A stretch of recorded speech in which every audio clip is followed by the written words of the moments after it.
Well, welcome back, everyone. You know, the festive holidays are over in the wintertime. So what do we have to look forward to now besides spring? That means that we might be dealing with a little bit of winter depression. So here to help us out with that is Erin Moran-Wiley. She is the owner and CEO of the Willow Center here in Ohio. Welcome, Erin. Good morning, Chris. All right. So as I said, you know, Christmas is over, New Year's is over. Now it's like, now what? It's a really hard time of year for a lot of people. Winter depression, very common, especially in northern parts of America where we get so little sunlight. Being far from the equator is difficult. It is dark and it is cold. And people are meant to move their bodies. That's why we've got joints and muscles. We're supposed to be outside. We need the sun on our skin to make vitamin D. And if not, sometimes a supplement is important. So we can ask doctors about that.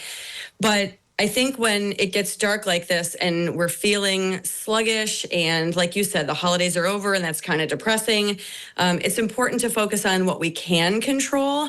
And there are a handful of things that I suggest that my clients do when they're feeling kind of miserable this time of year. I'm ready because I need this myself. So go ahead. Yeah. And here's the thing I'll tell you. When we are depressed, the things that help us be not depressed are some of the most difficult things to do anyway, but even more difficult to do when you're feeling depressed because we're shut down.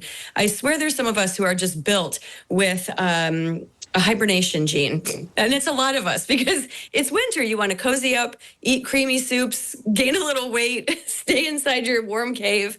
But really, we need to move. So getting outside of the house and getting light in your eyes. Like right now where I'm seated talking to you, there's a window in front of me. If you can get in front of a window, that's great. If you can get outdoors, it's even better. And so if it means the inconvenience of putting on a hat and putting on a scarf and putting on a coat and putting on boots to either walk your dogs or just take a walk around a couple blocks, light is measured in units called lux, L-U-X, and we get far more lux being outdoors, even on a cloudy day, than you will indoors from any artificial light. So moving our bodies and getting light in your eyes are two of the most important things. Others are making sure that you're eating well.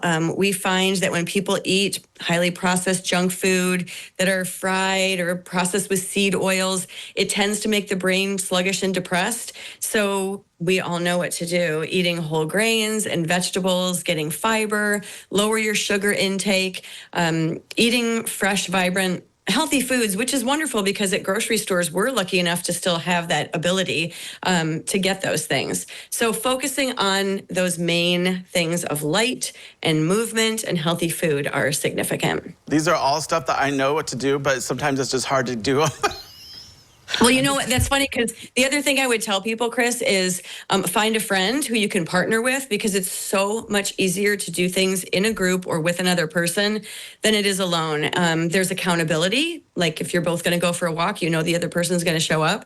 And I think there's just a sense of connection with people, which we all need for our mental health. One of the predictors of longevity, of living a very long time, and it's a bigger predictor than weight or diet, is your social connections. So finding ways to gather with friends, and even if it's just to socialize, that is something that brings a lot of people joy and could help us get out of this winter rut. Yeah, that is very true. A quick question for you, because a lot of people, you know, they do have office jobs, and you know, it is a little bit darker early, or it goes darker later, and it goes darker earlier. And so, do you think those like sun lamps or whatever at a desk, is that beneficial?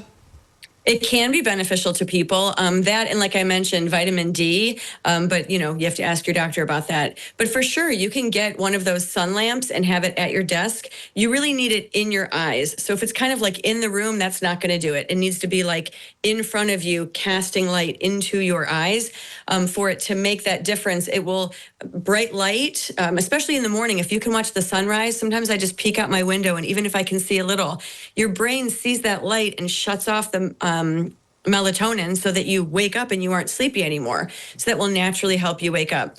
If you're in an office job or in a job where there's no windows, if you can get up every 30 to 60 minutes, and I know not everyone can do this, but there's great research on movement and light, that if you can even just get a minute every hour, that it's better than trying to cram it in all weekend long. Getting that incremental dose of light consistently through your eyes to your brain is significant. Erin, thank you so much again for joining us today. I appreciate it. Yes, thanks as always for having me, Chris. Good to see you. Yes. Try to get out and move. That's right. Well, don't go away because we have more to be returned.